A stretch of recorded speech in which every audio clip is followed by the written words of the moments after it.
These fingers are powerful. They're smarter than you think. If you practice, these fingers will do the thinking for you. That's the idea behind Chisanbop.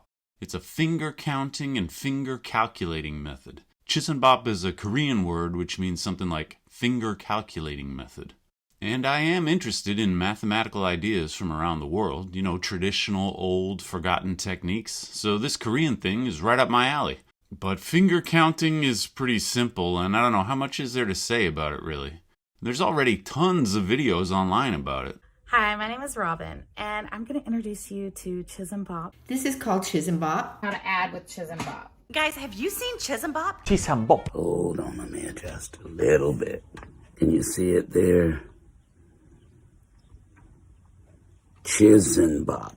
These are mostly school teachers making little how-to videos, and these are great. But Chisanbop has a story, a real story to it. The kind of story that bends when you turn it. It looks different depending on where you sit. In fact, just based on what I've already said, you probably have the wrong idea about what Chisanbop is and where it comes from. It's not exactly a mystery, but really nobody's ever tried to tell the whole story. Not even back in the beginning.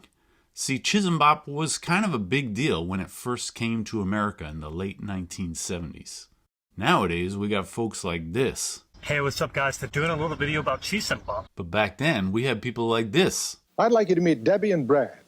And they're going to show you an amazing system for calculating math called Chisanbop. They actually got this guy into it.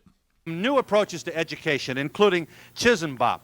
Even this guy. On to something a lot more complicated here. And the king of them all, this guy. Korean mathematical system called Chisanbop, which is calculation using the fingers. How did we get here? And where are all the Koreans? Oh, well, there's some. Yes, these two girls are my children. Those are his kids? Well, who's this kid then? And who is this white guy anyway? The actual inventor of Chisanbop was not some long-forgotten wise man of the Orient. It was this guy, Heeja Pai. And while these folks were smiling at the cameras, Heeja Pai was alive and well and living in the Bronx. So why wasn't he chatting it up with Johnny? The rise and fall of Chisanbop is an American dream story. It's about the entrepreneurial spirit. It's about the immigrant experience. It's about the new math. It's about interracial adoption. It's about the politics of public education. It's about white America's fascination with Asian kids doing math. It's about counting on your fingers. And the ones who were there, well, some of them are still with us. This guy passed away, but I talked to his good friend and business partner. This guy passed away, but I talked to his daughter. This guy's out of my league, but her? Yeah, I talked to her. I think I might actually be the only person who's heard the story from both sides, the Americans and the Koreans. And this story couldn't exist without both sides. It's the only way it makes sense. It is a distinctively Korean-American story. There's a lot going on here. It starts with the fingers. Human fingers are capable of very complicated movements, and with practice, the brain handles those movements subconsciously. Like when I'm typing in the group chat, I don't actually think about which finger needs to go where to make the individual letters. My brain just kind of makes it all happen for me. This is called a psychomotor effect. The conscious mind decides to take some high-level action, but the actual movements to accomplish the goal happen subconsciously, like handwriting or playing a musical instrument, even high-level video gaming. You control the big ideas, but your brain and your fingers take care of the details. The promise of Chisanbop is that it can turn basic arithmetic into this same kind of psychomotor skill. Imagine that. You could do math as a physical reflex. Like, don't even think about it. Just do a little of this. The brain takes care of the details. That's the idea, at least. Every first Chisanbop lesson has a picture like this. The two hands hold two digits, the ones digit on the right and the tens digit on the left. And within each hand, the thumb is worth 5 and the other fingers are worth 1. Chisanbop is meant to be done on a flat surface. To count a finger, you press it down, starting with the index finger. So counting one at a time looks like this. 0, 1, 2, 3, 4, 5, 6, 7, 8, 9. You always press your fingers in order, starting with the index finger. So this is 1, this is 7, this doesn't mean anything. The first books on Chisanbop were written by Heeja Pai, the inventor of Chisanbop, and Ed Lieberthal, that guy on TV. Every good mathematical technique has its own set of terminology, and Pai and Lieberthal created a whole dialect that they use when talking about Chisanbop. When you make a number with your fingers, that's called a press. You press your fingers down on the table. And the most basic skill you need to learn is just how to press various numbers on command. So if you're teaching this to a kid, you just do these over and over. Press 3, and the kid's supposed to press 3 and say 3. 3.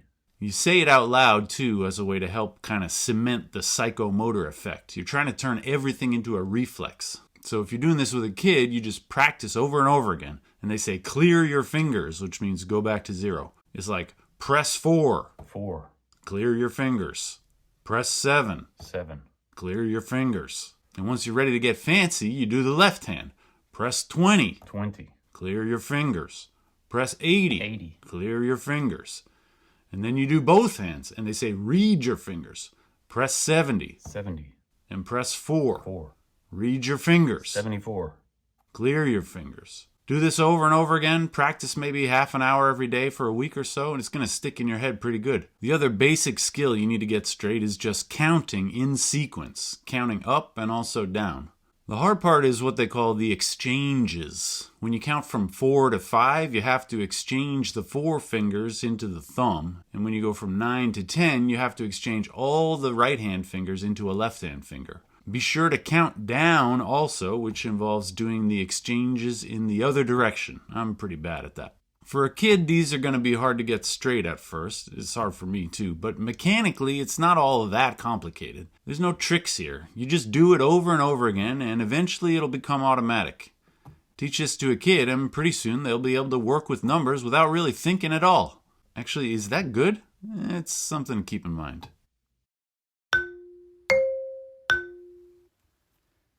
There's a stereotype about Korean women of a certain generation. They're quiet and submissive, faithful subjects of their domineering husbands. Heeja Park Pai was not that kind of woman. This footage is from an interview she recorded with the Korean American Story Project. Thanks to them for sharing the footage with me. I haven't spoken with Mrs. Pai, but I had a long conversation with her daughter, Sohmi Pai, so thanks a lot to her also. And Sohmi said, my mom, she's a real character. You know, she's kind of different. Even as a kid, Heeja Park Pai always felt different. She said she even looked different from her friends. And even at a young age, she had this vision of going to America. 그래가지고 나는 미국에 가야 되는 사람이다 이렇게 생각을 한 거예요. And in her 20s, in the 1970s, she finally came to the U.S. alone. And stuff started happening so fast that it's hard to keep track. A lot of this is really impossible for me to check, but this is how she tells it. She came to San Francisco on a student visa, but moved to New York after only a semester. And after some random encounter, she ended up befriending legendary Korean politician Kim Dae-jung, who was at the time a sort of political dissident, but he eventually became the president of Korea and won the Nobel Peace Prize. Anyway, Heeja Park Pai was also an artist. She made Korean calligraphy art, and she randomly met this guy at a show, Robert Leslie. He was a big shot in the world of graphic design and typography. He loved this Korean calligraphy and told her to stop everything else and focus on her art. She had cooked up this plan to work as a full-time babysitter to support her art career, and when she told Leslie about it, he wasn't having it. 여기에 이제 머물러 있으라고. 어떻게 거기 가서 그런 일을 하느냐. 내가 모든 것을 뭐 학비나 모든 것을 다 대줄 테니까는. And so Heeja Park Pai lived like a member of the family in the lavish home of Robert Leslie. She went with him to parties at the Lincoln Center, big museum openings, and enrolled at the Brooklyn Museum Art School. Leslie changed her life completely, but Heeja Park Pai was lonely in the U.S. And after about a year, she admitted to Leslie that she had a husband. Here's the happy couple before she left, Heeja Park Pai and her husband, Heeja Pai. All this time, when she'd been living in the U.S., she had a piece back home in Korea. So Leslie said, well, bring him here. And this is how Heeja Pai, creator of Chisanbop, made his way to the United States. The man was just along for the ride on his wife's American dream story. After he came to the U.S., they had 2 kids. Their daughter, Sohmi Leslie Pai, was named after Robert Leslie, and most of my info about the Pai family comes from her, so thank you, Sohmi. Heeja Park Pai had real main character energy, and Hangyang Pai was the opposite. She was excited, ambitious, quick to speak her mind, and he was just kind of a quiet, mellow guy. Hangyang Pai was born in 1943 in Korea. This is him as a kid. He studied marine biology in university, but he was really into math, just like his father, Sungjin Pai. Neither of them were career academic mathematicians. Back then in Korea, there weren't many folks like that. The father, Sungjin Pai, worked in banks, and the son, Hangyang Pai, worked in accounting. The father was apparently well known in his day as one of those human calculator types. He even traveled to the U.S. to show off his talents. They had a little calculating race. 2 white guys with mechanical adding machines, 7 Koreans on the abacus, and Sungjin Pai with no tools at all. The abacus and the adding machine guys ended up basically tied. Sungjin Pai got every answer correct in his head in half the time. Pai Sungjin can add a column of numbers taller and wider than himself, faster than the average commuter can tally a bridge score. And Sungjin Pai is often described as the original creator of Chisanbop, but it's a bit murky. The earliest Chisanbop books, which were written by Ed Lieberthal, say created by Pai and Pai. It's created by Sungjin Pai, the father, and developed by Hangyang Pai, the son. Ed Lieberthal's introduction to the Red Book says Chisanbop had been invented about 20 years earlier in Korea by the father. And Hangyang Pai's Blue Book describes it like this: the system was created about 30 years ago by the noted Korean mathematician Sungjin Pai and has been refined and simplified for children's use by his son Hangyang Pai. But there's not really any clear documentation of the father, Sungjin Pai, actually doing Chisanbop. That old article says, Pai can add a column of figures 11 across and 10 deep in 15 seconds. Alright, that's impressive. And how does he do it? Well, it's not Chisanbop, that's for sure. Pai says his system is really quite simple. All he does is translate mentally a number into a Korean phonetic word, add up the words in his head, retranslate the answer back into a number, and write it down. It took him 13 years to work out his formula. Okay, that's definitely not Chisanbop. Sohmi, the daughter, says her father, Hangyang Pai, was the real inventor. She says she always had the impression that Hangyang Pai credited his own father as a sort of homage, a way of honoring the legacy of his father, even though most of the ideas were his own. And Hangyang Pai really loved Chisanbop. He was extremely proud of having created it. Sohmi says that as a kid in the 80s, she can remember going to the library with her father, and he'd go find the encyclopedia and show the kids the entry for Chisanbop. And there'd be his name in the book. He loved it.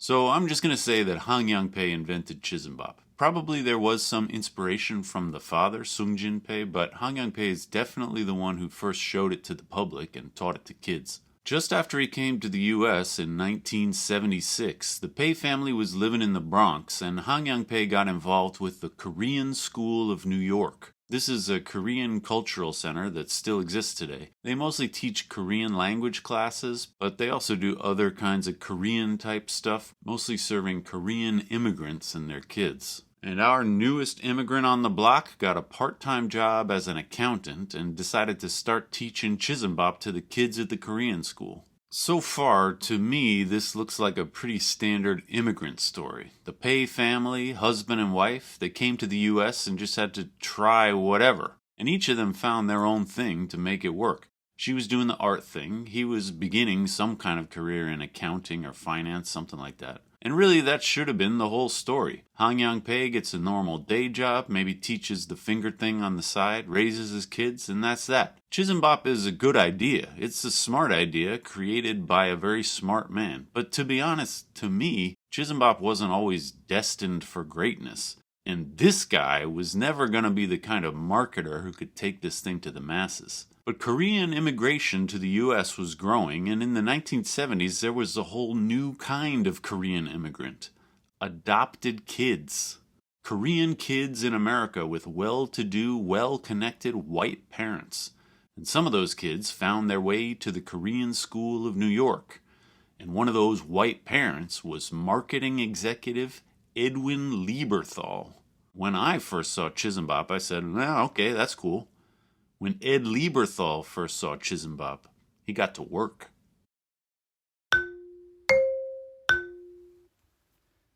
Now we're really ready to have some fun because we're going to put these numbers together to learn how to do addition. Several different finger counting methods have existed throughout history. Basic finger counting, where each finger on both hands counts for one, this is pretty much universal in human cultures, although there are differences in how the fingers are held in the typical counting order. There was a sophisticated system, sometimes called finger reckoning, developed in the Middle East around the year 100, which became very common across Europe and the Mediterranean. It was pretty universal among educated people even through the 1500s. In this system, 0 has all fingers out, and you count by pulling them in, like 1, 2, 3, and the higher digits can be indicated by moving your thumb in various ways, like this or this all mean different things. It's interesting and weird, but it's not Chisanbop. And here's another thing that I've been seeing online lately. People sometimes call this Chisanbop, but it's far more sophisticated. This is the mental abacus, and it involves first training extensively on a real abacus, usually the Japanese abacus called the soroban.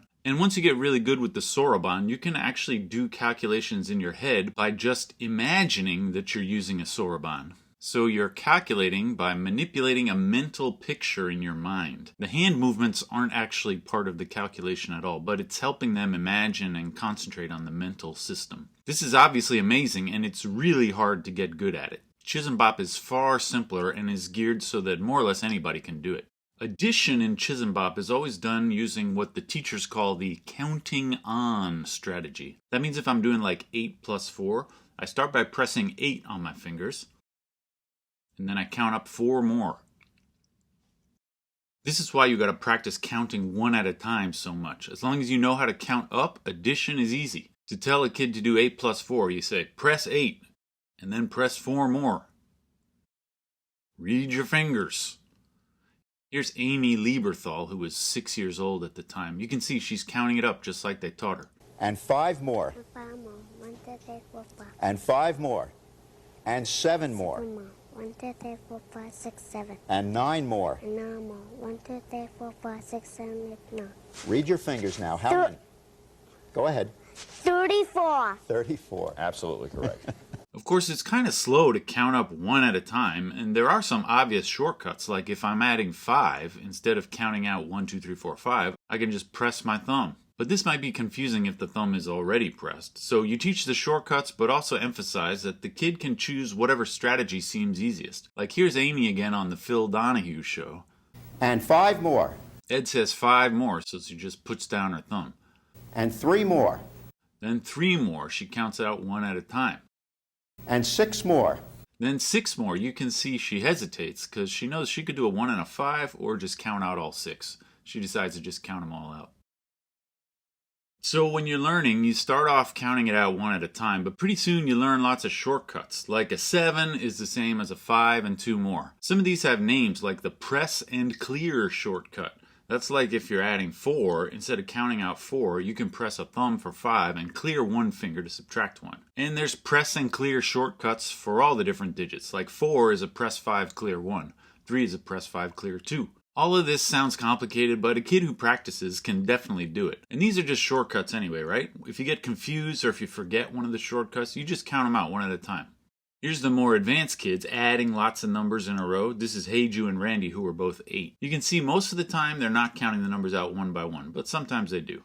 This thing where they just add a long list of numbers up one after another, you can really see the power of the method here. The killer feature is that you don't need to hold the total in your head as you go. The fingers on the table hold the total, and you just do the appropriate finger manipulations in each step. Subtraction is the same kind of thing, only you count down with the subtracted number. I hope you practice counting down. So for 11 minus 4, I start with 11 pressed, and then I count down. 1, 2, 3, 4. This is a little tricky. I'm counting down with my fingers, but counting up when I say the numbers out loud. You gotta practice that. You probably guessed it already, but let's just be honest here. Chisanbop really only goes to 99. If I want to do 87 plus 42, I add 2 in the ones digit, 4 in the tens digit. And when I carry past 9 on the left hand, I just roll back to 0, and I have to remember the extra 100. So on my fingers, it looks like the answer is 29, but really it's 129.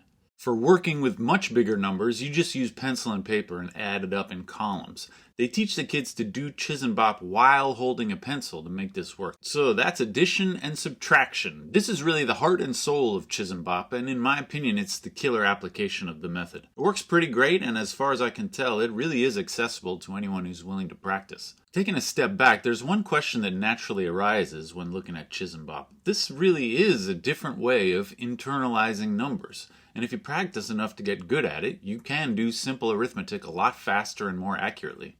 But of course, in real life, these are not really high-value skills. Being able to add and subtract correctly and quickly, I guess that comes up every so often, but especially these days, anyone who wants to can use a calculator. And how often do you really need to do that sort of thing anyways? When we're talking about math education for kids, speed and correctness are not the only things we care about. We want to teach our kids good and flexible ways of thinking about numbers. And if you compare a kid doing Chisanbop against a kid doing traditional paper and mental arithmetic, is the Chisanbop kid experiencing any kind of deeper understanding?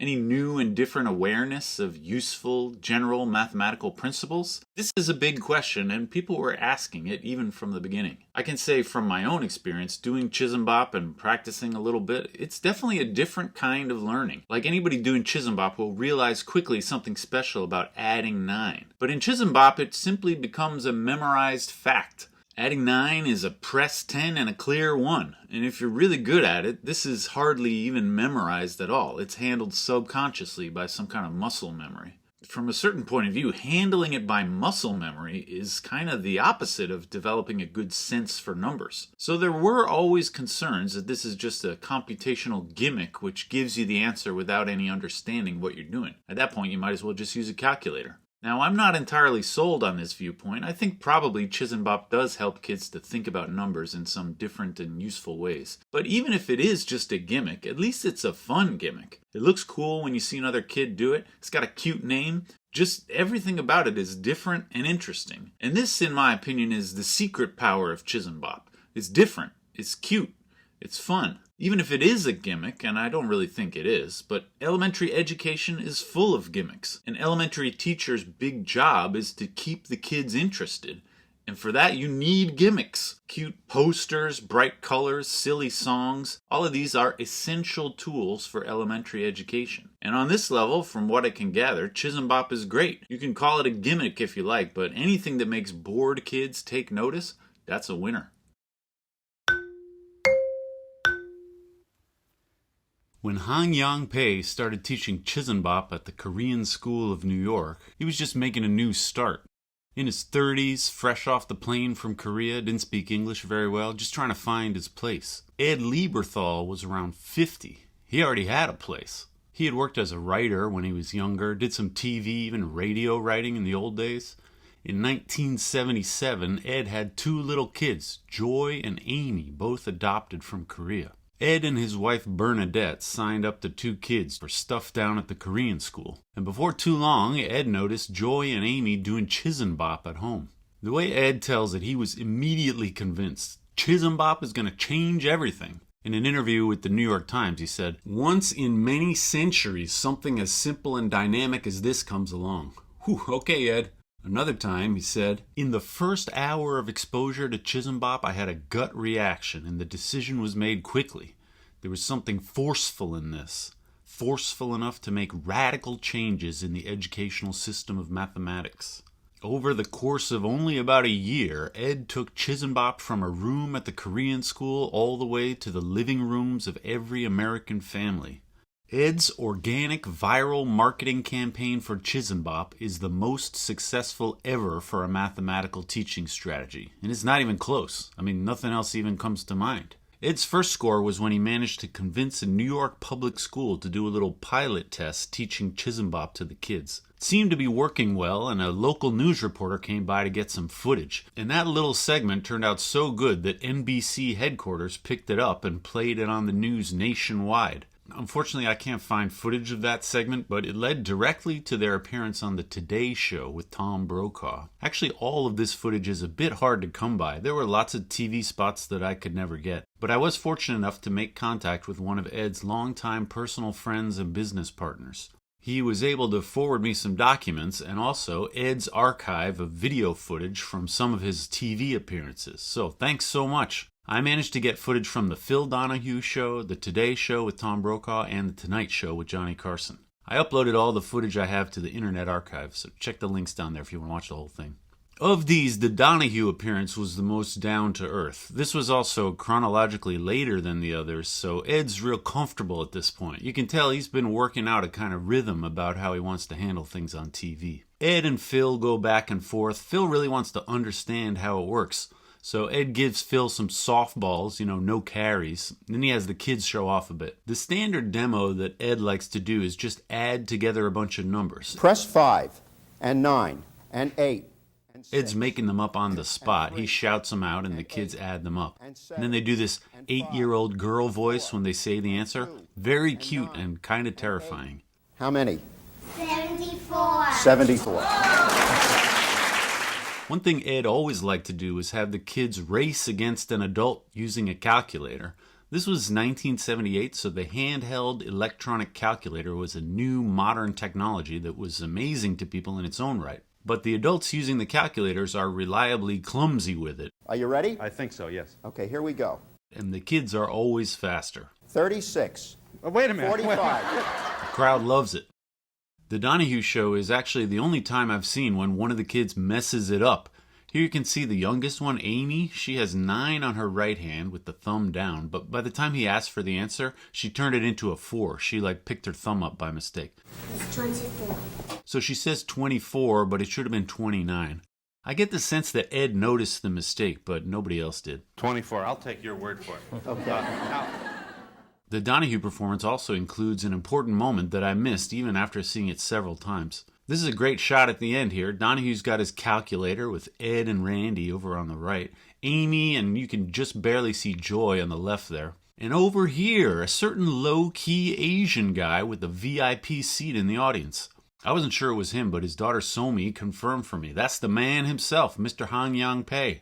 This is actually the only video footage I've ever found of Heeja Pai, and also the only image I've ever seen of Pai and Ed together in the same space. On the Today Show, they got them in this black void here. The footage I have is mostly just showing off the kids' skills. They do the usual simple stuff, and then Randy and Heeja do some bigger ones with pencil and paper. Something that looks impressive is doing columns with a mixture of addition and subtraction. Some numbers are added, some are subtracted. This is slightly weird, and we don't usually teach kids to do this type of thing, but it's one of the standard problems that they like to do in Chisanbop. 5,096. Can't argue with that. I'd like to, but I can't at all. You'd like to? What does that mean? They also do something that Heeja Pai really loved, missing digit problems. You start with this big thing, and you have to figure out what digits go in the boxes. And this is what they're going to do for the calculator showdown. Here to work the calculator is Dr. Bruce Vogley, professor of mathematics at Teachers College at Columbia University. He was a bit of a legend in the math education field. Tom gives Randy and Heeja one of these missing digits problems, which they of course have a lot of practice with. And the professor over here is doing the same problem with a calculator, which, let's be honest here, is not really a straightforward tool for this kind of thing. Randy, why don't you read them off for us? 7623. Okay, 7623. Is that what we have? I have 7923, but 7623 is correct in this case. The kids get it right as always, and the professor got it wrong. Take that, Ivory Tower elites! Ed's friend and business partner described this moment as a great victory for Ed. Such a humiliation for the mathematician there. All I can say is, I've been there. Actually, I'm not really surprised at all that the mathematician messed this up. This is the kind of thing that typical academic mathematicians aren't really very good at. Obviously, this guy knows what he's doing. It's just a matter of not screwing it up. And academic types basically never have to do this kind of problem in their professional life. We don't sit around practicing this sort of thing every day. But you know who did practice this sort of thing every day? Randi. I know this because I talked to her. It turns out Randi Wolf is alive and well, still living large in the Bronx. Oddly enough, she ended up a full professor at Teachers College at Columbia, too, just to further humiliate her old nemesis. Dr. Randi Wolf, the fastest fingers in the Bronx, still on top. Randi doesn't have a chance to talk much about Chisanbop these days, so she was really glad to talk to me. Most people who know her never heard of it, but she said she still uses it whenever she needs to do simple arithmetic.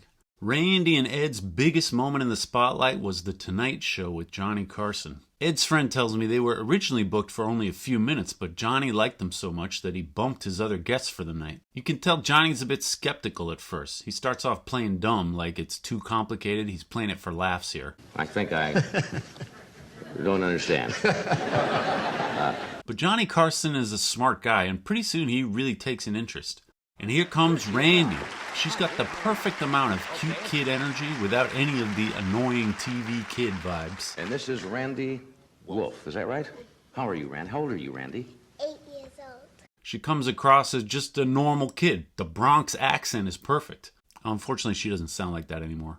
They have some kind of awkward chit-chat. Yeah. How long have you been working at this? Around 6 months. Doesn't really go anywhere, but Randi is not here to make friends. Let's get down to business. Johnny makes up some numbers. Ed's going to read them out for Randi to add up, and Johnny's got his calculator ready. I'll call them out rather rapidly, so you'll have to be ready for them. Randi will calculate on her fingers, and you can use your calculator. Are we ready? We're ready. Okay, here we go. 21. 21. 19. 17. 9. 26. What's the answer? 92. What was it?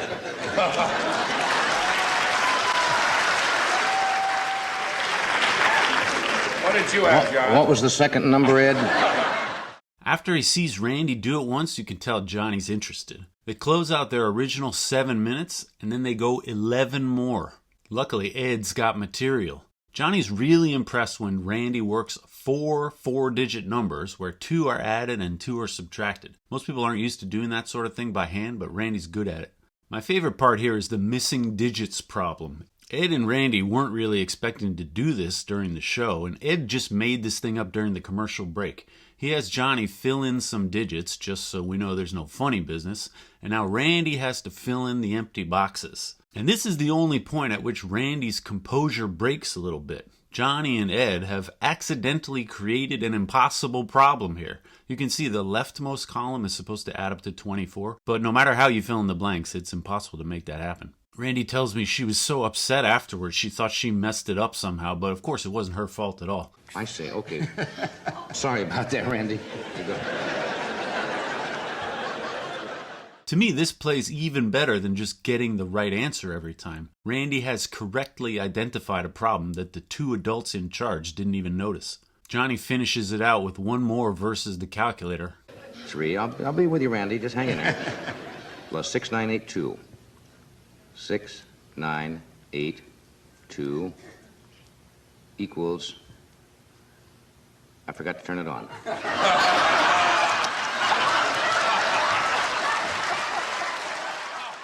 This performance is really what sent Chisanbop through the roof. It's hard to overstate just how big a deal Johnny Carson was back then. Randi tells me she tried to convince her kids, but kids these days are unimpressible. You could say he was like the Jimmy Fallon of the day, but come on, even Jimmy knows. Jimmy ain't no Johnny. But hey, I guess now Randi's on YouTube. You kids impressed yet? To me, Randi was the perfect spokeskid for Chisanbop. She's got that cute kid energy, but she comes across as totally normal. Just like a normal kid that you could find at any school. So the audience doesn't focus on, wow, that's a really smart kid. They say, wow, that's a really amazing thing that she's doing there with her hands. Now, Randi is obviously a smart lady, but she's not one of those math prodigy human calculator types. Randi says that Ed and Heeja Pai came to her school to show the kids Chisanbop, and she and Heeju were just the 2 best kids in their class. She was a smart kid, but not any kind of math genius. And the other kids on TV, those were Ed's own kids. Certainly not cherry-picked as the best of the best. These were just normal kids, and all of this really does come across on screen. Before Ed met Johnny, Chisanbop was just a thing they were trying out at Randi's school in the Bronx. Ed and Heeja Pai didn't have any published curriculum, no backing from anybody important. But after The Tonight Show, the mail started pouring in. Ed says he got over 100,000 pieces of mail inquiring about Chisanbop. They ended up hiring Randi's mom just to help sort through it all. Once they got back to New York, Lieberthal and Pei more or less immediately formed Chisanbop Enterprises Incorporated and trademarked the word Chisanbop. Then they got a book deal. Multiplication. What's it all about? Multiplication in Chisanbop is done by repeated additions. So like if I want to do 2 times 5, I'm going to add 2 5 times. And I count up to 5 as I add 2. 1, 2, 3, 4, 5. And that's basically it. You have to be really good at adding kind of subconsciously so that you can count one by one while adding different amounts. And for this stuff, it's really helpful to memorize a lot of specific patterns. Like for adding 9, the pattern is easy. If you have no fingers pressed, you just press them all. 9. And if you have some pressed already, you clear 1 and press a 10. 9. So if I'm multiplying by 9, you don't really need to count out 9 every time. You just do the pattern. You can see Amy Lieberthal do this on the Donahue show. 7 times 9, Amy. It's hard to hear, but she's counting up to 7 while adding 9 each time. 63. It's impressive, but that's kind of an easy one because the patterns for 9 are so simple. Something like 8 or 7 is harder. Like to add 7, I press 5 and 2. But there's several special cases to remember. If 5 is already pressed, then I press 2 and do a 5 to 10 exchange. If I'm not able to press 2, then I press 10 and take away 3. And I might have to do both of those special cases at once.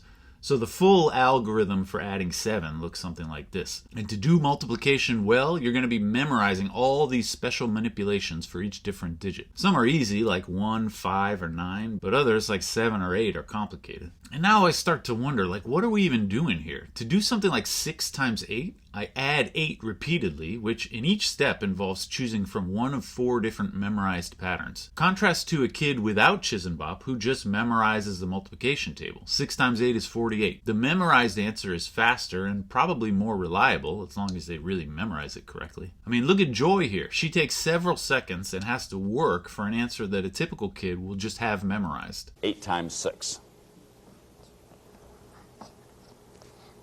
48.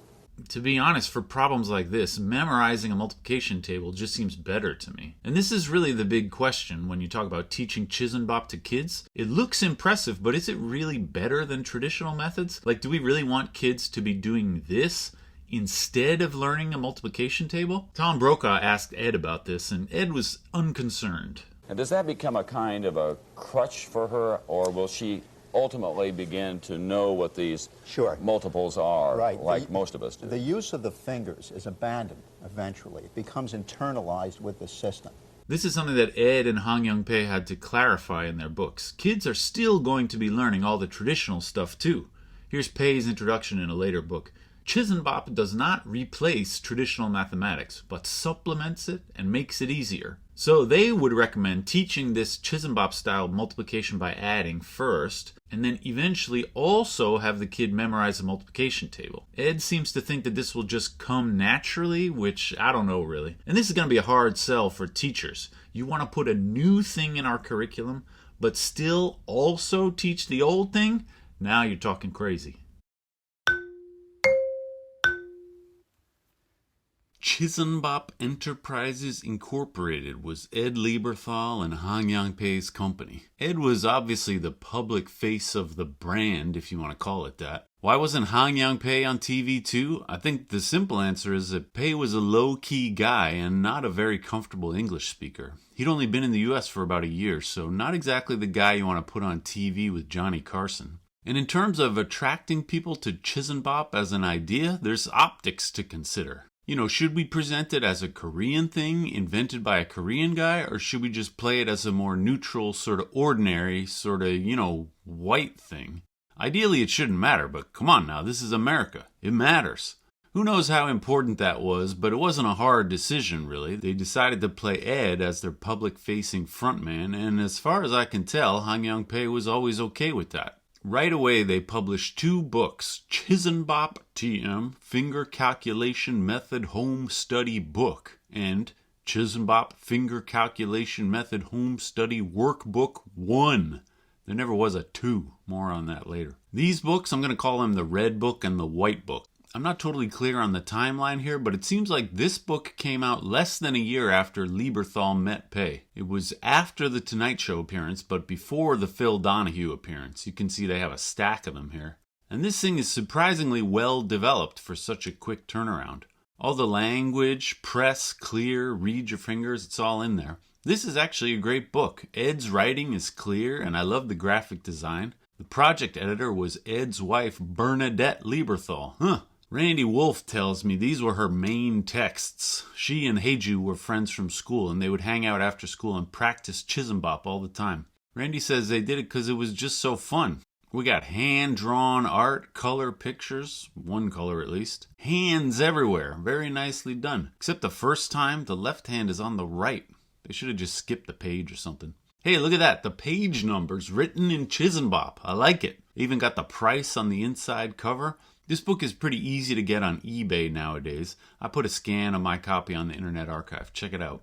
The Red Book goes through the basics, basic counting and leading up to addition. At the very end, they do what they call algebra addition. That's those missing digits things. The White Book was released at the same time. This is the workbook. Only 3 bones. I scanned this one too. Check it out. You get another 80 pages, this time mostly just individual practice problems. This whole thing only works if you practice over and over again, so that's what this book is for. I've seen some mind-numbing math practice books in my day, but this one's pretty good. A decent amount of visual variety. Again, it seems to be very thoughtfully prepared. These books also carry warnings. Use only as directed. You see this in all of the Chisanbop books. They really want you to do it like they say. I think they're trying to fend off critics who might casually dismiss Chisanbop without giving it a real serious try. In order for this to work, you really need to practice over and over, so they're constantly telling you in these books, don't skip ahead. Sohmi Pai remembered this about her father. He always told her, you gotta do it exactly the way I tell you. These 2 books seem to have been a hit, and you can also see the beginnings of bigger plans. Chisanbop Enterprises is going to run official teacher training workshops with 30 hours of instruction. Unfortunately, it's very hard for me to find information about these, but some kind of official training really did happen. Around this time, 78 and 79, this is when Pai and Lieberthal really started to pick up the pace. They were traveling, speaking, just trying to spread the good word about Chisanbop however they could. Maybe this would be a good opportunity to discuss something that's always bothered me about Chisanbop. It's a Korean thing. This is what you always hear. It's like the first thing anybody says about Chisanbop. It's a Korean finger counting method. Korean mathematical system called Chisanbop. But like, is it really? I mean, is it really Korean? Like, everybody knows kimchi is Korean. And when somebody says that, what they mean is that kimchi is a product of traditional Korean culture. It developed organically over time and gradually became a universally recognizable Korean thing. And Chisanbop is not like that at all. It is not a product of Korean culture, at least not in any identifiable way, and it's never been popular in Korea. It only became popular because of this guy who lived in the Bronx. And yeah, this guy was Korean, but does that mean that his mathematics is somehow Korean mathematics? This is not how we discuss things in the academic world, at least not in math. You know, I'm a researcher, so I've invented some mathematical ideas, but nobody refers to my work as American mathematics. And hey, my name is ethnically German, so you're going to call my work German mathematics? This would be silly. If you want to talk about my work, you describe it by saying my name. Chisanbop was invented by Han Young Pai, or maybe Sung Jin Pai. These guys were Korean people, but they created a mathematical idea. This is not at all a traditional Korean mathematical idea. It is a system invented by Pai. And when you call it Korean, rather than saying the guy's name, I feel like you're giving the wrong impression. But at the same time, I don't know, maybe Han Young Pai liked that it was labeled as Korean. Because, you know, he was Korean, and he should absolutely carry that label if he wanted to. I tried to ask Sohmi Pai if her father had feelings about this, but it's not the kind of thing that the two of them ever discussed. I found Pai did say something in his book that I think reveals a bit of his attitude. We in Korea have become quite used to having the latest advances of American education introduced into our educational system. It was time, I felt, that we paid back part of our debt. So I guess Pai really did see himself as some kind of ambassador working on behalf of Korea at large. So I'm happy to give him that. but I'm still going to say his name. Anyway, in 1978, Chisanbop Enterprises was on fire. Both Pai and Lieberthal were traveling all over the U.S., speaking, teaching, training anybody who would have them. Chisanbop Enterprises was starting off great, and like a lot of startups today, their big move into the mainstream would take the form of a corporate buyout. And the prospective buyer was Litton Industries. Litton was a big American company that started off in defense, building electronics for ship navigation, that kind of stuff. But eventually they got into all sorts of random things. They actually merged with the Monroe Adding Machine Company in the 1950s. I never realized this before now, but that's the Litton Industries logo on my Monroe Model L adding machine cover. But Litton was doing a little bit of everything. They sold home microwave ovens. Nobody knows more about microwave cooking than Litton. For a time, they owned the Royal Typewriter Company. And in the 1970s, Litton owned a small educational publishing company called the Van Nostrand Reinhold Company. And they were the ones who had published the Chisanbop books. I heard all this from Ed's business partner. It's not really possible for me to verify, and he wasn't there at the time, but this is my guess on the situation. Litton wanted to acquire Chisanbop Enterprises entirely. This would let them own the brand, future publishing rights, the teacher training business, all of that. Lieberthal and Pai would still be involved, but it would be under the Litton umbrella. And Litton had a lot of money to throw around. Again, I can't verify this, but I'm told the deal was that Lieberthal and Pai would get $1 million, which they would split 50-50. $1 million in the late 70s is equivalent to about $5 million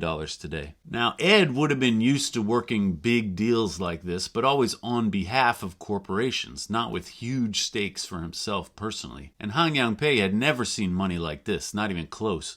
But the big deal never happened. It all fell through. I've heard different stories from both sides about what happened in the deal, and I'm not going to speculate about the details. But somehow, right at the peak of their media blitz, the whole thing blew up.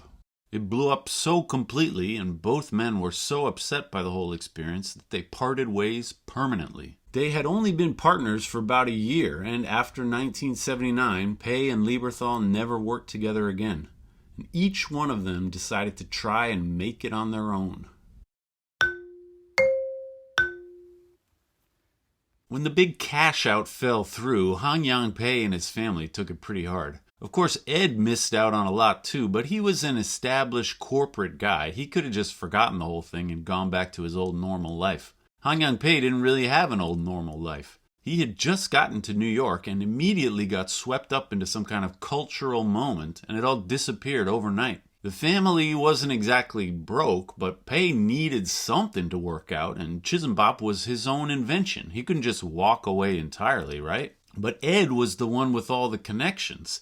Ed and the kids were the face of Chisanbop. For all the amazing PR and recognition that Chisanbop was getting, Hangyang Pai himself had no presence at all. Pai was determined to make it work, though. After the split, he seems to have ended up with the single most valuable asset that Chisanbop Enterprises owned, the registered trademark for the word Chisanbop. And more or less right away, in 1979, Chisanbop Enterprises published this book, The Parent's Guide to Chisanbop, with Hangyang Pai as the sole author. Man, this cover really leans in on the Asian. It's like a bad Chinese restaurant menu.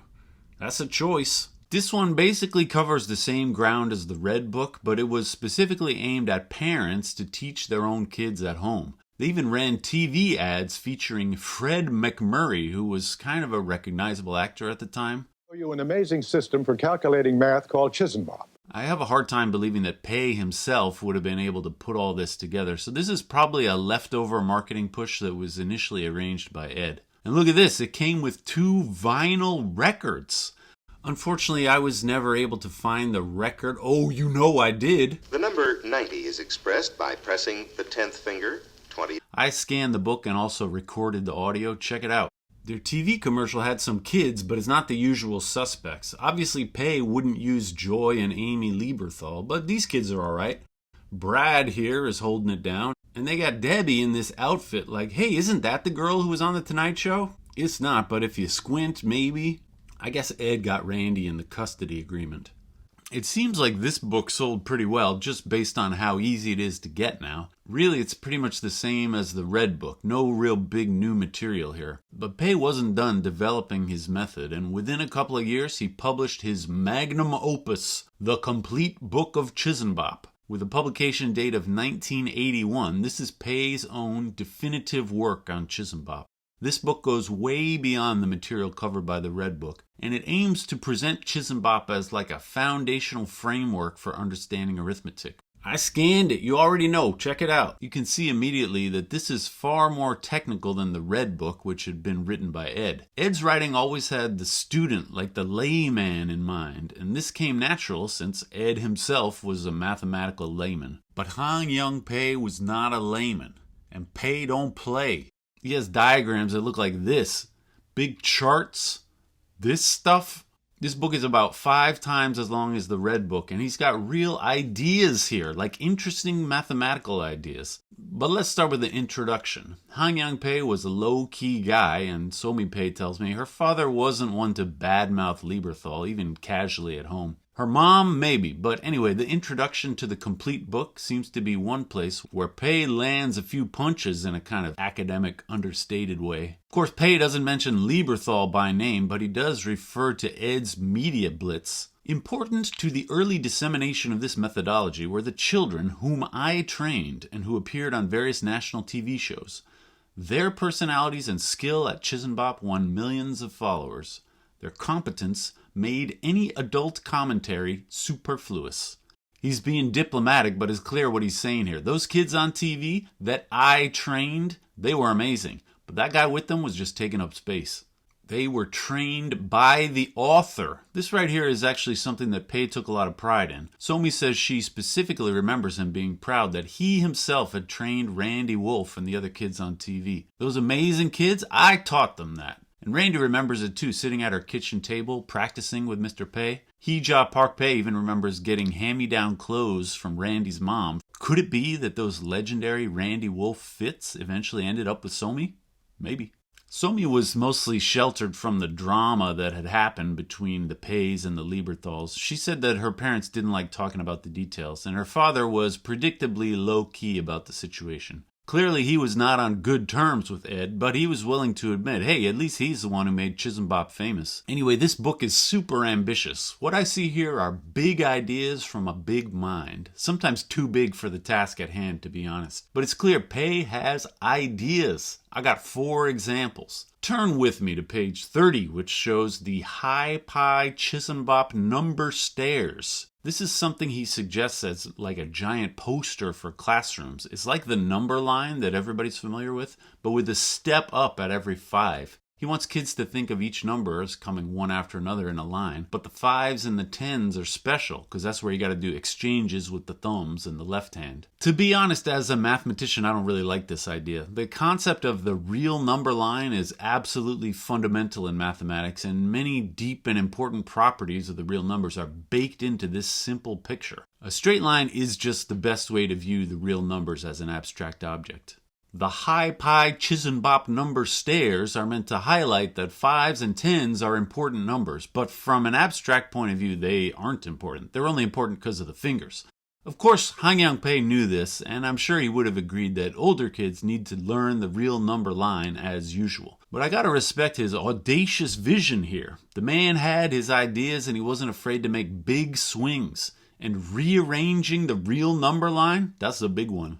Here's one that's even more fundamental. This is something that really could only be suggested by a foreigner. Pai apparently didn't like English number words. See, in Korean, they have words for 1 up to 9, and then a word for 10. And then for 11, their word is something like 10-1, and 12 is like 10-2, and then 10-3, up to 20.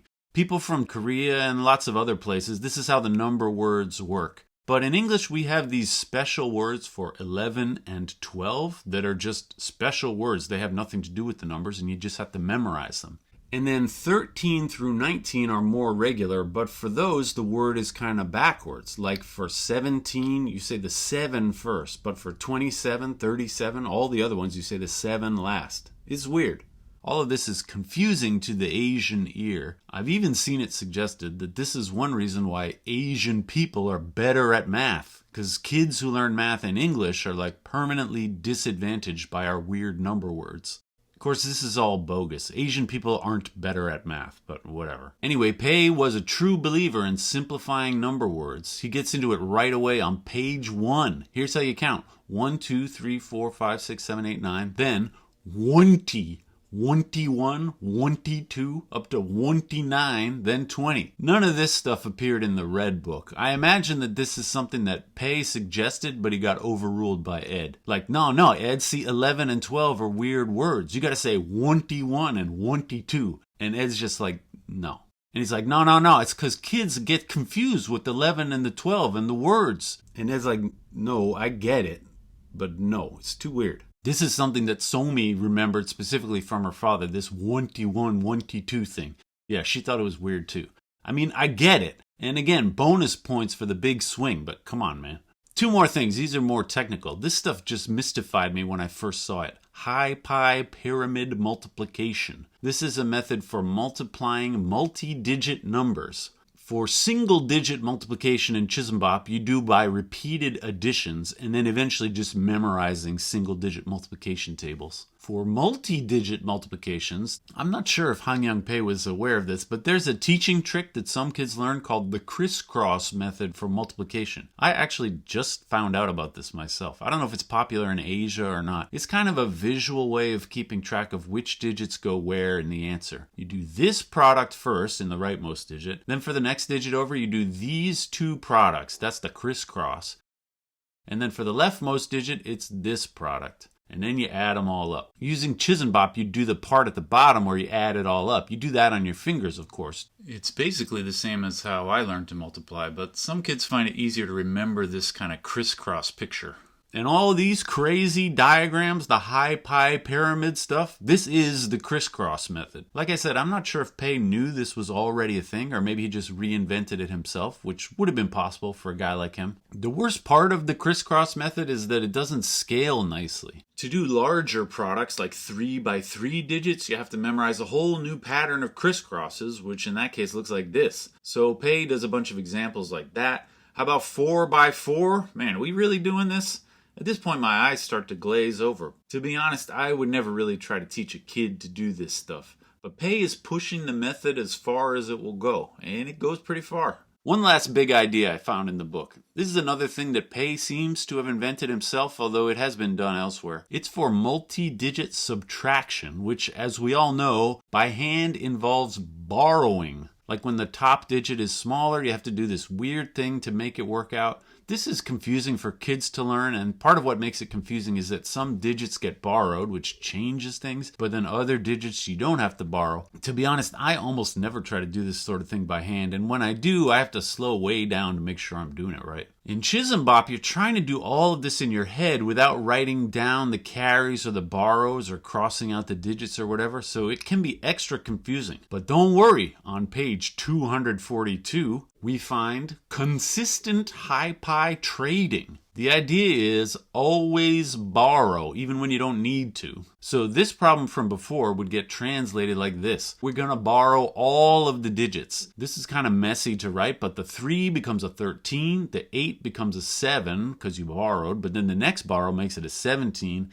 This 4 is a 13 and the 2 is a 1. And then we subtract. And this is a bit weird too, because in the second digit we have 17 minus 2, which is 15. So I write 5 and carry an extra 1 into the next digit. All of this is weird and confusing, but Pei writes it in a better way. Each borrow is like adding 10 in one digit and then subtracting 1 in the other digits. And then we add or subtract digit by digit like this. Now we have some rows being added and some being subtracted, which most people find weird, but this is a standard part of the Chisanbop curriculum. They were doing this kind of stuff on TV. This looks complicated, but it's actually very regular. You just subtract 1 from every digit except the one on the right, and you add 10 to every digit except the one on the left. No special thinking about when you have to borrow, how the numbers are going to change. It's way more consistent. To me, this one's kind of a winner. Turning a subtraction into a weird addition and subtraction is clunky without Chisanbop, but this always borrow thing is ideally suited to Pei's methods. It's a smart idea, not at all obvious, and I like it. This book is clearly the work of a smart man with vision. Like any auteur with big ideas, it's kind of a mess at times and totally lacking in the polish and accessibility that Ed would have provided. But there's no way Ed would have come up with the mathematical ideas in here. Here's something I'm sure you noticed. What is this Heeja Pai? The Heeja Pai Chisanbop number stairs? Heeja Pai trading? What is that supposed to mean? Can you figure it out? It's the guy's name, Heeja Pai, H-Y Pai, but he wrote it like a word, Heeja Pai. Maybe I should be saying Heeja Pai, but actually the family says Heeja Pai. Sohmi says it like that, and Heeja Park Pai says it like that too. 하이파이 지산법이라는 거. This is weird, but the Pai family understood that their name had been left out of the public conversation. Chisanbop was famous, but not the man who created it. So after Ed left, they went hard on the name. They slapped giant trademark signs all throughout the book, and they tried whenever they could to connect the word Chisanbop with the man himself, Heeja Pai. The Pais here started thinking like Americans. You want to sell Chisanbop? You got to have a strong brand. The name matters. Ed was working on the name too. The partnership between Ed Lieberthal and Heeja Pai seems like a home run. Ed was the business guy, Pai was the ideas guy. Kind of like a Steve Jobs, Steve Wozniak sort of situation. And if these two split up, well, Pai still has the ideas, but what does Ed have? Can he really keep this thing going without Heeja Pai? I mean, in a tech company, you need the ideas guy to constantly be thinking up the next thing. The company dies without innovation. And Heeja Pai was still innovating.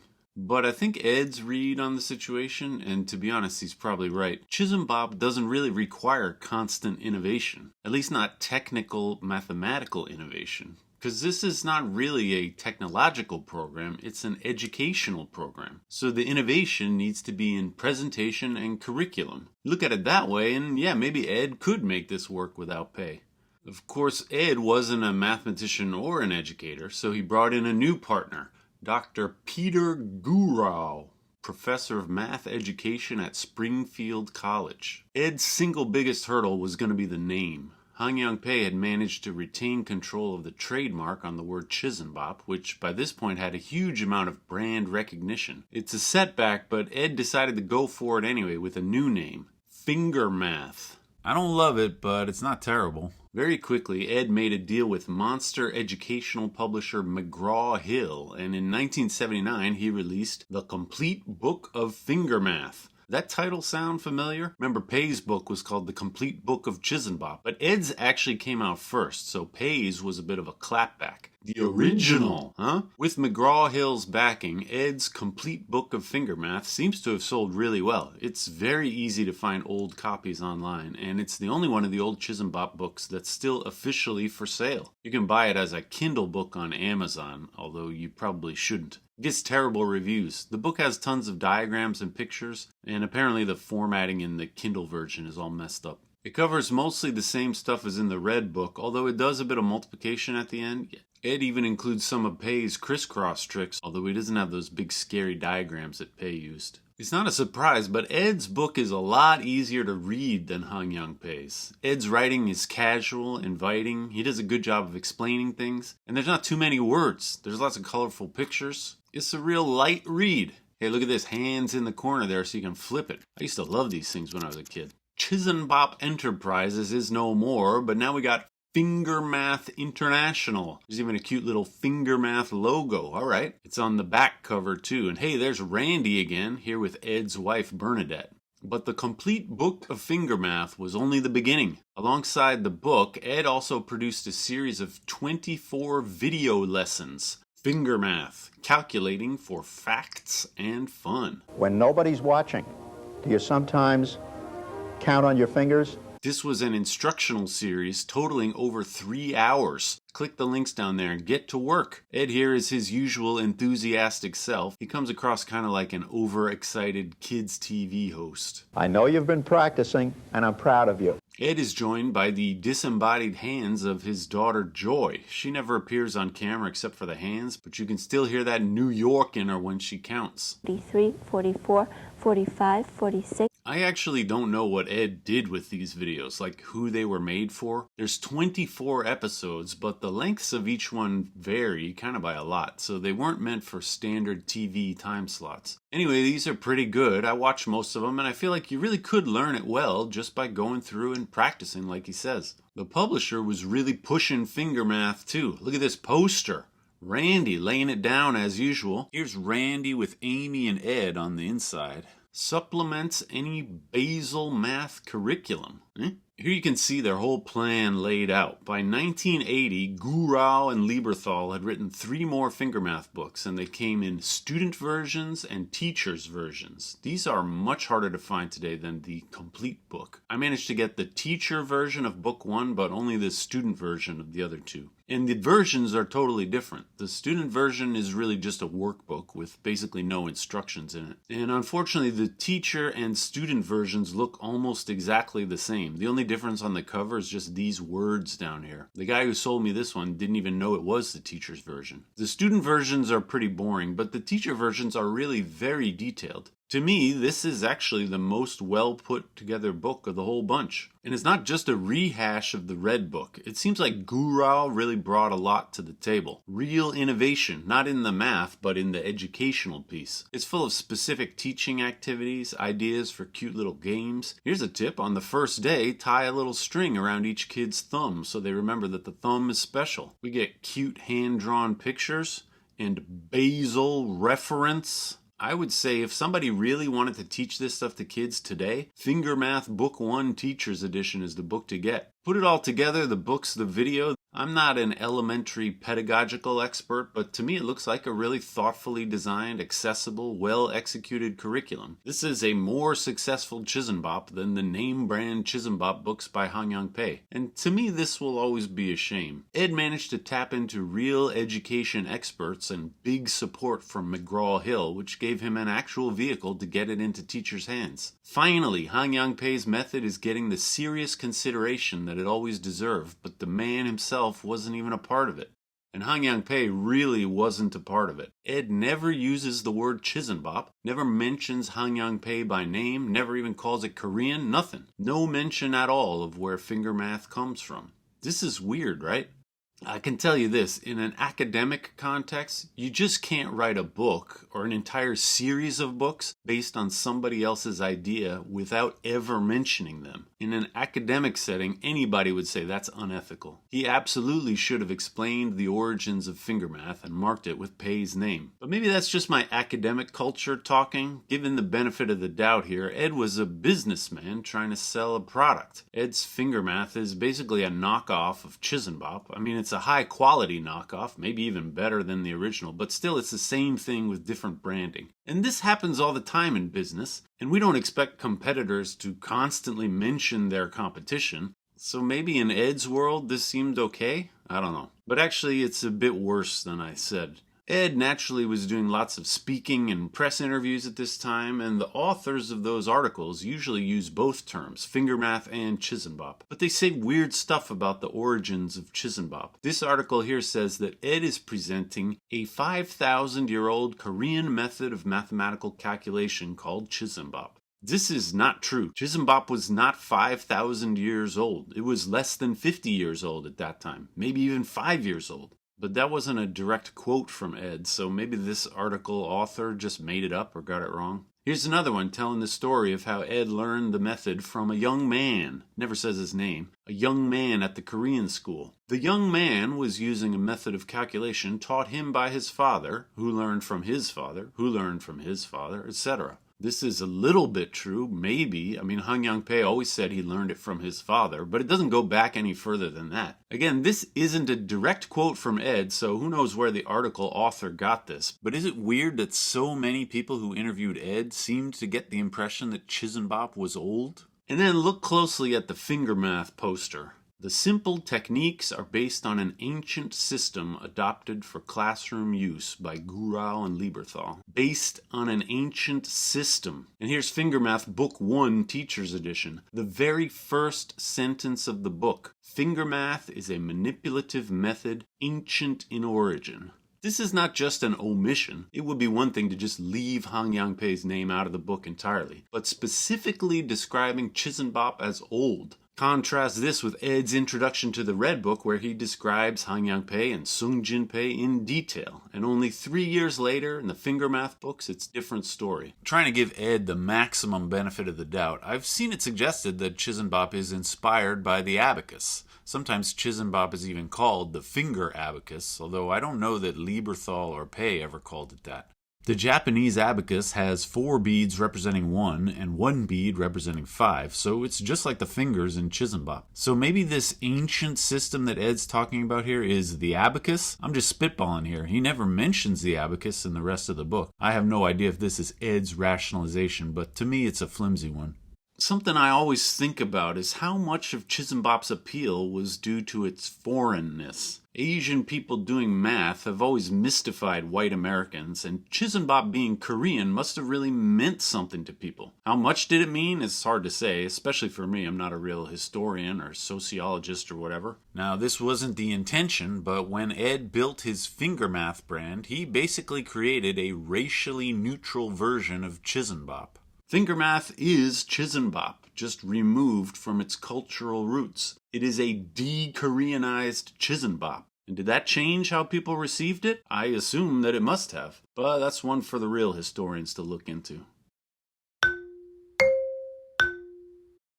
From the present-day viewpoint, the biggest question is just what happened to Chisanbop? How did it go all the way from Johnny Carson's desk to basically nowhere? I mean, yes, some people remember it, but I thought it was going to change everything, and it didn't. So why didn't it? Even from the start, there was always some concern that this thing was just a fad that would eventually fizzle out. In the late 1970s, people could still remember the New Math movement, which was a set of elementary math innovations in the 60s and early 70s that the public mostly hated. The new math stuff mostly got thrown out. They just switched back to the old math. So people were suspicious of big new changes in math that overpromised and underdelivered. And Pei and Lieberthal knew this too. They had to specifically work against the idea that Chisanbop was just another new math fad. Pei's complete book introduction says, Chisanbop is not a gimmick or another revolutionary new math, but a return to basics. And unlike that other new math stuff, which was generally disliked by teachers and kids, everybody seemed to love Chisanbop. All the news articles from the early 80s, they're all about, hey, there's this new thing out there and the kids love it. Even now, if you find YouTube videos or internet posts or whatever about Chisanbop, tons of people are going to chime in, adults now who learned it in the 80s, and they still love it. Hopefully some of those folks managed to find this video too.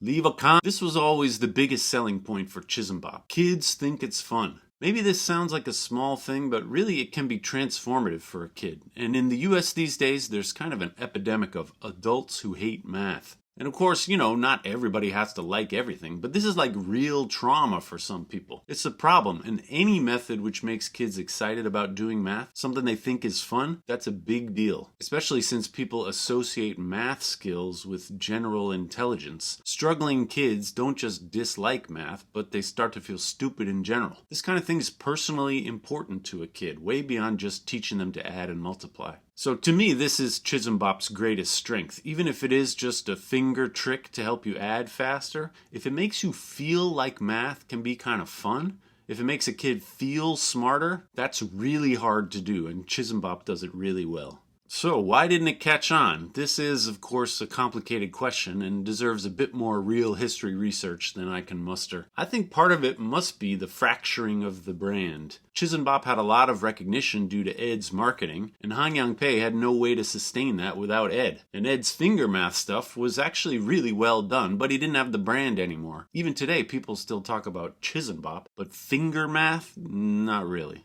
Even so, Fingermath was backed by a big publisher, and like I said, their curriculum really seems good to me. For years, Ed really tried to make it work, and it just didn't. Ed's longtime friend and business partner used to talk about this all the time, and in the end, Ed blamed the system. If you want to do Chisanbop at scale, like really teach it to lots of kids, you need buy-in from teachers. And Ed never had a hard time getting individual teachers interested. But teachers, plural, on an institutional level, that's something entirely different. Public education in America is a massive bureaucratic machine with 50 different states to wrestle with and armies of overworked, underpaid teachers just trying to get through each day. The way Ed tells it, the system just didn't want any new ideas. Like, what does this guy think he is, coming in here with the fingers, telling us how to teach? Of course, the teachers wouldn't say that kind of thing publicly. Teacher testimonials in the media were usually positive, but the academic articles in education journals were more skeptical. Generally, the education theorists just weren't impressed by kids who can add numbers really fast. Here's an article from The Arithmetic Teacher from 1979. This is a harsh review. In my opinion, Chisanbop is highly overrated by its promoters. The method is very impressive in doing long calculations, especially when demonstrated by a small child. Attempts to convey the impression, however, that the child's conceptual understanding matches the speed of computations may lead us on another bumpy road. He's saying, yeah, the kids can go fast, but they're not actually developing any deeper understanding. Ed and Han Pai had answers to this kind of criticism, but at some point we really should consider maybe Chisanbop never caught on because it just doesn't work. Like, sure, kids like it, but, can we see some results here? By 1982, enough schools around the country had tried it out at a decent scale to draw some conclusions, and the reviews were mixed. This nice article has several snapshots of programs that are all over the place. In Mount Vernon, New York, where Ed actually lived, they were one of the first ones to try it out when Chisanbop hit it big in 1978. By 82, they decided it didn't work and they were phasing it out completely. In Newark, New Jersey, they were teaching it to 25% of the kids, and it was working so well that they expanded it. In Woodridge, Illinois, they were teaching it to their gifted kids, and they thought it was a great success. A town in Kansas tried it for a year and dumped it because the kids weren't learning. They said they could get the correct answers using Chisanbop, but without it, they couldn't do basic arithmetic in their heads. And there's more stories in there too. Lots of people tried it. Some of them loved it. Some of them hated it. This was in 1982, and those schools who were on the fence about it, and even the ones that liked it, they all eventually dropped it. At this point, 40 years later, I don't know of any place in the country where Chisanbop is being taught on an institutional scale. McGraw-Hill, the publisher, of course, their whole business model relied on making big deals to sell packages of books to school districts. And when those deals didn't happen, the publisher stopped pushing it. Ed got frustrated with McGraw-Hill. He thought they weren't trying hard enough to make Fingermath successful. And in 1983, he bought back the rights for himself, along with all the unsold inventory of the Fingermath books. Eventually, he moved on to other projects. He spent the next decade at least on the side trying to make Fingermath work, but the results were always disappointing. Ed eventually passed off his passion for Fingermath to his business partner, and that guy worked for another decade or so trying to make it happen. Both of them came to the same conclusion, that the American math education system was too rigid, too insular to admit any big new ideas like Chisanbop. So they started looking to take it international. They had Ed's complete book translated into Brazilian Portuguese, but that kind of fizzled out too. Both Ed and his partner saw it as a great cause. It was something that they really believed in, but it just didn't work as a business. Ed Lieberthal died in the early 2000s in his late 70s. His wife and kids are still living. I didn't know the guy, I don't know his kids or his wife, but to me, as an outsider, the story of Ed Lieberthal and Chisanbop feels kind of like an adoption story. Adoption is a beautiful thing. It's a conscious choice to love, a decision to create a family where there wasn't one before. When a well-to-do family takes a kid out of a bad situation, gives them a new home, a new life, chooses to love them, this is a beautiful thing. But it's also a complicated thing. The history of American adoption of Korean kids in the 1970s and 80s is very complicated. Of course, I'm not an expert in this history, but I have some perspective. I'm a white guy from Boston, and I grew up with an adopted Korean sister. Back then, we didn't know anything about how problematic the whole situation was. We didn't know what we were doing, really. No family does. We just tried our best to love each other, and we always did. Here's something I read recently from a group called I Am Adoptee. They're like a support and advocacy group for adoptees. They say, adoption is not an event. I think what they mean is that adoption is something that we live with, something that we grow with. It's not just like a different beginning and then we forget about it and have a normal family. It's a lifelong process, a state of being. It continues to be a complicated thing and a beautiful thing forever. Chisanbop was born without Ed's involvement, but then it came into Ed's life and Ed loved it. And Ed brought it places it could have never gone without him. And Ed made it his own and gave it a new name. This was, at different times and different ways, a beautiful thing, and it was a complicated thing, and it'll stay that way forever. Here's a quote from an interview in 1980 after his breakup with Heeja Pai, when he was really hustling to make Fingermath work. There was a lot of anguish at first, but the joy I get out of this is proportionate to the anguish. I have never enjoyed my life as much as I enjoy it now. The Pai family had their own journey during Chisanbop's long decline from public view. Their financial situation was a lot more precarious than Ed's. Both Heeja Pai and his wife Heeja Park Pai had been very involved with the Chisanbop business, and they were both working full-time just to keep it going after Ed left. Heeja Pai was traveling, speaking, training teachers. It was hard work and kind of a losing battle. Here's a picture of him in the later years at a school in New York teaching Chisanbop, or High Pi math. But it was a lot of work and it wasn't getting any easier. In 1982, after publishing his complete book, The Original Finger Calculating Method, Heeja Pai had a stroke which left him in a wheelchair for the rest of his life. His family all agrees the stress of trying to make Chisanbop work had become too much. He still had his mind and his fingers, but he just couldn't keep up with things the way they were going. When you ask the Pai family, this is the principal reason why Chisanbop never caught on institutionally. The man behind it all just couldn't do it anymore. Things were getting harder at home, and the Pai family came to the same conclusion that Ed had. Chisanbop wasn't going to make it in America. And even if they took it overseas, Heeja Pai couldn't be the messenger. The messenger turned out to be his wife, Heeja Park Pai. She left her husband and the kids in New York and she restarted the Chisanbop business overseas. And this is how, for the first time ever, Chisanbop came home to Korea. Unfortunately, my research isn't quite up to the task here. It's hard for me to find documents in Korean and her internet presence isn't too big, but Mrs. Pai worked the rest of her career teaching Chisanbop in Asia. Here she is teaching a bunch of kids in Thailand. She's mostly retired at this point, but even now, if you're in Korea or Thailand and you need some Chisanbop books or High Pi books, she's still the lady to call. Heeja Pai stayed in New York with the kids, but his health never really improved. He died in 2001 in his late 50s. As his daughter told me, it was too soon. He still had a lot in him. She says he was still coming up with new math tricks even in his later years. It was a remarkable life, really. His wife came to the U.S. to chase her dream, and Heeja Pai came too, for her, to support her dream.